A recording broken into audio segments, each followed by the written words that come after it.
Aloha and warm Pacific greetings to all our listeners on the Urban Resilience podcast. It's my pleasure and privilege to actually bring this podcast series to you at this time. This special series is focused on palliative care and specifically what is palliative care from a Pasifika perspective. Most of you are probably thinking, oh, palliative, that's quite a new word for those who have cared for people who are quite ill or near their end stage of life. This will be quite dear to their heart. But for many of you, palliative is probably a word that we often are unaware of, and so this is a really special series that is dear to my heart. So I brought the tissue box out today because this is a series that I think is really about what we do as Pasifika communities, especially as we are caring for our families. The families are a core of who we are.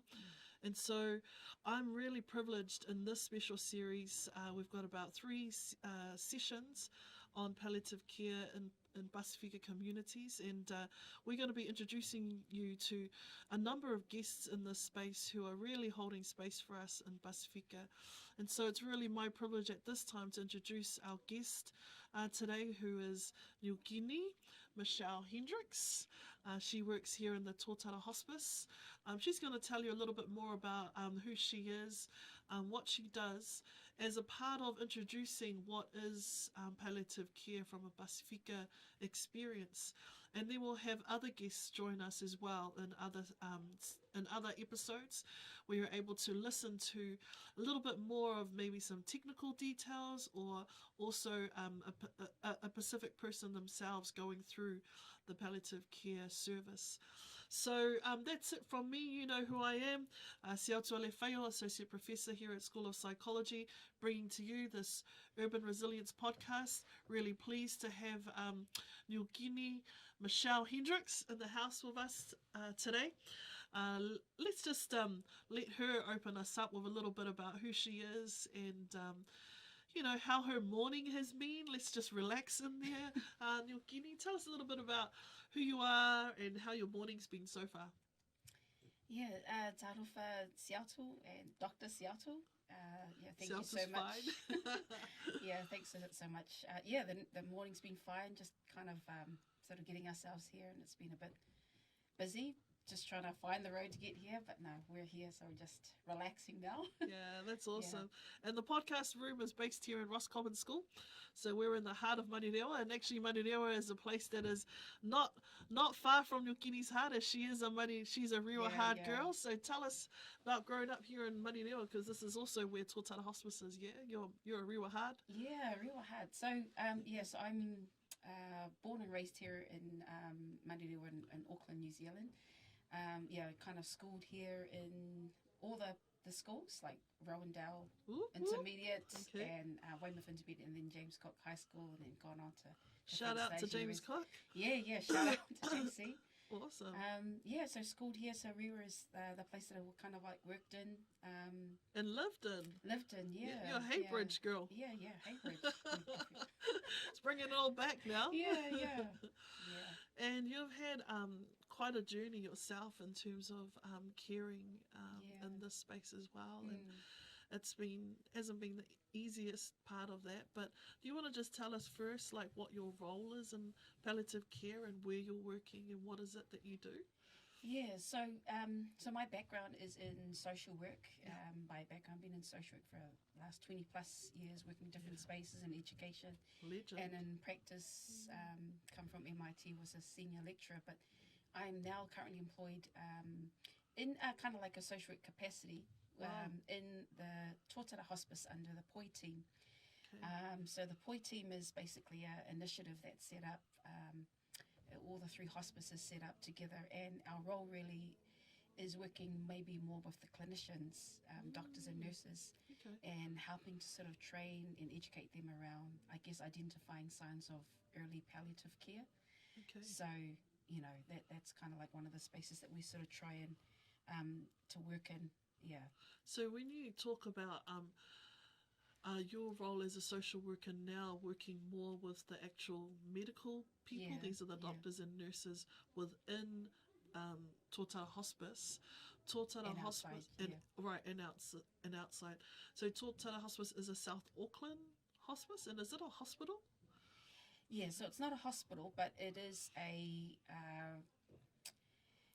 it's a 9-bed unit, Okay. 9-bed inpatient unit, and so we have a space for 9 beds to be in there, but also we have a clinical medical team, so it's like an inpatient team, doctors, nurses. We have an allied health team as well of social workers, counsellors, pharmacists. Who else is there? There's like so much. There's OTs, occupational therapists, and so they all work in as a team to help really any patient who's kind of, I guess, at that end stage of life. Okay. Because when most people hear about palliative or your palliative, you start to kind of like get a little bit of fear and start to think, oh no. So there's a lot of, Yeah. I guess, opportunities there to break down Yeah. stigma, or break down perceptions around what palliative care is. That And was so that's kind definitely of our role. experience. Yeah. I know that was definitely my experience. We lost Mum Mm. in 2017 to myeloma, Yeah. which is a blood form of cancer. And I think she was diagnosed end of 2015, Mm. but close to before she passed away, we were told by the specialist that she would be referred to palliative. And of course, in our minds, we were like, no, because the Yeah. only thing we thought of when it's palliative, she's gonna die, Yeah. and we weren't ready to accept that, Mm. And I think perhaps many Pacific families, Mm. when they hear that word, they think they're in a bit of shock, Yeah. and Yeah.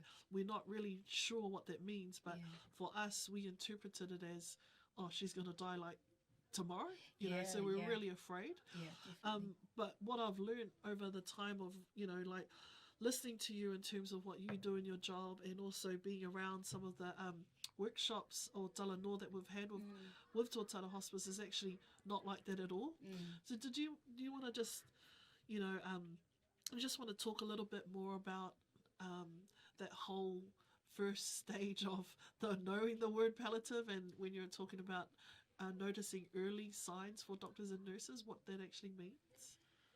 Um, yeah, it's funny because, if I take back a little bit back to my own journey, so like, my parents came over from Samoa, and, we know that their journey here, and my mum's journey, when she came here, she, I guess, became quite unwell for quite a period of time, and through a lot of our life, we were carers. Me and my sisters and my dad, we were carers, and at that time, I didn't even think of the word that what she was going through as a carer for us, looking after her mum, because mum had Alzheimer's, and I didn't even think that that was palliative. I now knew when I came over to the hospice that that's actually a palliative condition, and so there's a lot of things like what I've even started to understand and learn, and that before you think you hear the word palliative, and just like you say, think, oh gosh, that's it, I'm going to die, and straight away. And like you, we had my own dad, so the reason why I've come into palliative care is because of my own journey with my dad, who passed away at the hospice, my mother-in-law, who was also connected through hospice, and then being a carer. So there's a lot of these journeys that have kind of shaped the reason why I've had this passion to, I guess, ensure, for even our Pasifika people, that it's not something to be scared of, that there is hope and that there is care right throughout the end of the journey. Yeah. Because when they hear the word palliative from the health system perspective, what does that mean when palliative kicks in, or when we, for example, as families are told from the doctors end, it's palliative, we hear a different thing. What do the doctors hear when they say, okay, it's palliative? Yeah, so I think the word palliative is, there's a definition, I guess, for it, or there's definitions for it, but it's really care. So, I guess it's described as care for a person of any age who's got a life-limiting illness. And, a life-limiting illness is sort of understood as it's an illness that can't be cured, or may sometimes result in that person passing away or dying whether it's years, months, weeks, Okay. or days away. So palliative care is kind of like you start to shift that conversation or the approach of care. So you may not going for cure, going for chemo, and all these other active treatments. But and it's not saying that you can't, that you won't, heal, or God can't do a miracle, things like that. But it is sort of making sure that patients and families understand that there might be another pathway that they can get support. Yeah, so it's a holistic approach. So that's why. So palliative really isn't about like thinking about it as a doom stage, isn't it? Yeah, palliative is more about thinking about it as a shift of mindset in the way we care. Yeah. Okay. Yeah. So, and that's a really hard one to sort of grapple with, I think, for a lot of our families, because it's a lot of our families, especially our Pacific families, we like to care for our loved ones. Yeah. And sometimes it's hard to sort of understand that, well, actually there's a team behind that. Actually, they're involved and they can support. They'll be part of the village, if you like. They can be part of the village, part of that network that can help your loved ones. Yeah. So what was your village like, in your experience with hospice? Did they provide a village, or did your village go into their village, or did you merge? So there was two approaches, like with my mum, who was who had Alzheimer's towards the end, well, a large part of her journey. The village was our family. We didn't know that there was this other village for the hospice. So really our village was family. It was Dad, me and my sisters, and my auntie. She would come in and visit, and we had other extended families. So we were the main core village. Right. But my dad had also a village of his wife, and hospice became involved as he became unwell with cancer. And so they were able to sort of come in towards the last stage of his life and help with pain management. Because when you at the end of life, can be a lot of pain, there can be a lot of symptoms, and so it's getting that under control and making sure that people don't sort of feel that's the end, because there can be some fear around opioids, fear around morphine, fear around especially of Pasifika people. They can be quite scared about getting addicted to morphine, or there's all this stigma around it, and so that's. But it's making sure that they know that there is hope. Just because you're palliative, it doesn't mean that that's the end of the journey. That's right. And especially I think as Pasifika, we have a faith. A lot of us, I think, I'm not speaking for everyone, but myself as a Samoan, and it's faith, but it's also hope. We have a faith in God that also gives strength that you draw on. So it's not just looking at death and dying, because we're all going to die one day. But it's also accepting. So there's a lot of issues that can happen around being diagnosed, and then that whole journey around being diagnosed to acceptance, and then grief, loss. So it's very, very we challenging. never really entered the palliative care system, I guess, but we weren't aware that we were in the palliative stage, I guess, which is what I'm learning today in this podcast, is that we were obviously in a palliative care stage, but we were too afraid to engage in the services, because I guess when we initially rang, we didn't feel like it was a real welcoming phone call for us. It was more like, okay, well, we'll book you an appointment, and at that time we were like in the heat of managing everything ourselves.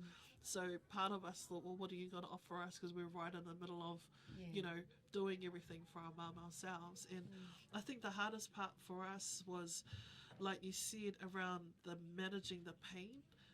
Like we didn't realize how much pain she was in until one night, we rang the emergency because she thought she was having a heart attack. And so we went into the emergency, and then there was this really lovely doctor who basically just came. He looked at Mum and he just said to her, Pepe, it's okay. It's okay to take some pain medication. So I'm going to give you morphine, because it wasn't actually a heart attack at all. It was just the amount of pain that she was in. When I think about it, I think, God, this woman, why did she never tell us? So she was literally on, Panadol. Most of the time. And I think, gee, how many more Pacific people are at that in that, because like you said, I don't think she wanted to take morphine. Like, even though the doctor had said you can take morphine, Mum would take half or a quarter. She would never take the full amount. And so, literally after she was in emergency, she took the morphine and it settled her down, but not long after she had passed. So I think for us it's a real journey of understanding what palliative is, and now we've got my father who's 82. It's really understanding what this is for us and what kind of help and support we can get. Now I realise, we could have had some support had we not been so afraid of it in the first place, which is why I think, doing this podcast is really important, is so that Pacific families can understand there are services there that can help them. There are ways in which they can be helped, but it's just understanding that we don't have to be afraid of the word palliative, and and because it's not our language, I wonder whether there is a term or there is something that we can say, we say in Samoa, le tausi matua, le matua tausi, So I think framing it to understand that, it's all part of the, matua tausi or le tausi matua, that we can get some support because we're in New Zealand, and that there are services like the one that you work in that can do that. So you want to just share a little bit more about, your work in there and how it is that you help the doctors to identify, but also that it's not just the hospice itself, is it? It's an actual community service. Yeah, so the work that I do is also quite challenging, to be honest, because what we're finding is that there are a lot of people who are being missed. Wow. There are a lot of people who may be going out there, and patients and families who may not know that they are actually coming to that journey, but I actually think the family members may be seeing signs, and we actually have assessment tools. We have a carer, we call it the SPIC tool, and those are signs that caregivers can actually use to, or family members or ainga carers can sort of identify, I think mum or uncle, auntie or nana or pa is starting to sort of, they get well, and so we encourage, I guess, families and carers to see your doctor in the first protocol. That's always the first point, but we are finding that there's a lot of families who may be getting missed, and so this is where part of our role comes in to sort of educate doctors. Well, we work to build capacity. We're not, they're doing an amazing job, doctors and nurses, and we really sit and work alongside them to support them, I guess, to raise awareness. That's a really big role, is to raise an awareness around the needs, and we use these tools to sort of help train link nurses. We call them link nurses, to help them, I guess, identify when some of their patients who they may be seeing every day in their practice, that they actually could be, it might be a good opportunity to start having a conversation with them around shifting the talanoa, shifting conversation about, how's things going, how's your health, maybe we need to have a sit down, and these things are around advanced care planning, and that's the term they use. And that's probably a time what we're trying to encourage our nurses, we call them link nurses in the POI team. So when you talk about advanced care planning, what is that regarding the family? The patient themselves, I mean the person who's needing the care? So advanced care planning is really a conversation. It's really it's nothing, it sounds very technical, but it's really a conversation. It's really opportunity to dig a little bit more deeper and talk with people about what's important. What's important to you, what's important to your ainga, what's important to your family, and look at the things of goals. You can imagine if you're quite sick and you're going in and out of hospital, someone sitting alongside you, it doesn't have to be necessarily a health professional, it could be anyone. Anyone in your family. It could be you talking to dad, it could be me talking to auntie, because some of these things can be a little bit formal and official, but we really I think that's the thing that people get a bit afraid of, right? It's the formality of it all, because caring is such a intimate, because it's all about relationships. It is, and that's really, really important, is the relationships. You're not going to open up necessarily with someone that you don't really trust, or someone's. It's really important to have a trusted relationship with the person that you're talking to. We do encourage the conversation with the doctor or the nurse, as the health professional who looks after you. And if not, then someone in your family who you can reach out to Yeah. have a conversation about what's important. How do you want to be cared for? Yeah. You know, even things as much as it's very hard for us to talk. You know, things is like your death, your dying. Where would you be buried? You know, those Right. are very intimate, private Yeah. conversations. What do you want to happen with your things? You know, those are all things that I think families need to help to start preparing. Yeah. And I think a lot of sometimes the worldview is, oh yeah, no, God will. It's okay. God's going to look after us. Yeah. You know, and He does. God does look after us, but it's really important that we understand that there's also practical things Yeah. that we can do to, prepare. Yeah. And those, I guess, are the uncomfortable, courageous conversations that you have to have, in this Yeah. environment, especially when you're dealing with it, because you've had you've had an experience with your mum where you didn't have this palliative care service, but then you had two experiences with your mother-in-law and with your father. So how was that? I mean, how was that different? And can you just talk to us a little bit more about that experience yourself? Having experienced the service. Well, I think with Mum, like I said, she was very much our family, and we looked after her at home right up until the time that she passed away. Yeah. You know, and with my dad, I have to acknowledge my dad's wife who cared, Becca, who really did an amazing job caring for Dad. Yeah. And so we were also really on the, I guess, on the periphery as part of the support. Right. But really it was her doing a big part of the care.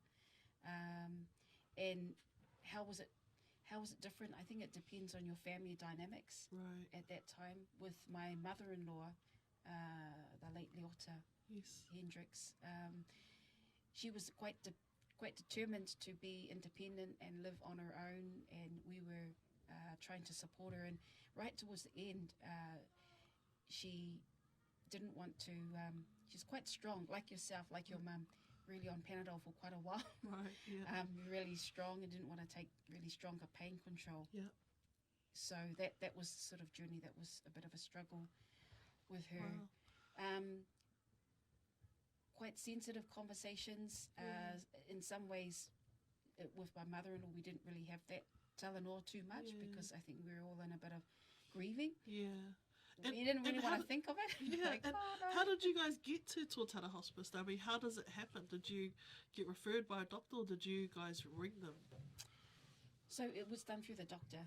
Yeah. Right, So the doctor, her GP came in, and also her specialist who had referred her through to the hospice, that they felt that she was needing more complex care management. And so the Totara Hospice is really more for complex care. And so the idea is that someone who's palliative, that they could be under the care of a GP or your doctor or nurse. Yeah. That would be the ideal, that the GP and the nurse can look after so you. you weren't working for them before that. So with your experience hat on, with not having worked with them, like what was it? What did it mean for you guys? Like, in your family, when the doctor referred you on to Totara, did Mum go, or was it you that all went with Mum there, or did the doctor come to your house, or how did it work? Yeah, so with Mum shifted over to our house in the last period of her life, and she couldn't get her pain under control. Right. And so it was a bit of a combination of the doctor coming out to see Mum at our house, but also where she was living before. But when the pain started, she was really struggling at home with the pain. Right. And that's when we called the doctor, and we were quite concerned about her. She was really struggling with the pain, and so that's when she was admitted into the hospice for a little bit of time. And so did they come and help you as a family understand what to look for, or do you go into them, or they not just... not at that time. No, Okay, no. yeah. I've only sort of since learnt that now on the other side, about what it is that we're supposed to be looking for. But I think there was a lot of fear about, is she going to die, or how long? How long we got to go, and Right. so we really just learnt that from me being on the other side now as an employee.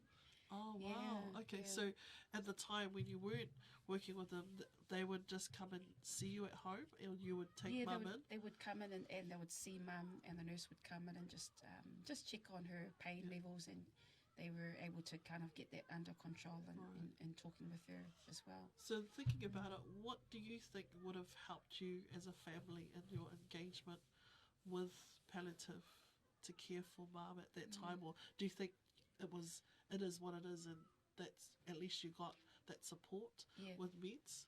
I think it's important to sort of reach out to the whole family, to Yeah. the whole ainga, and let them know about the services that are available. Because Yeah. at the time Right. we didn't know, even all of this time because we're all working.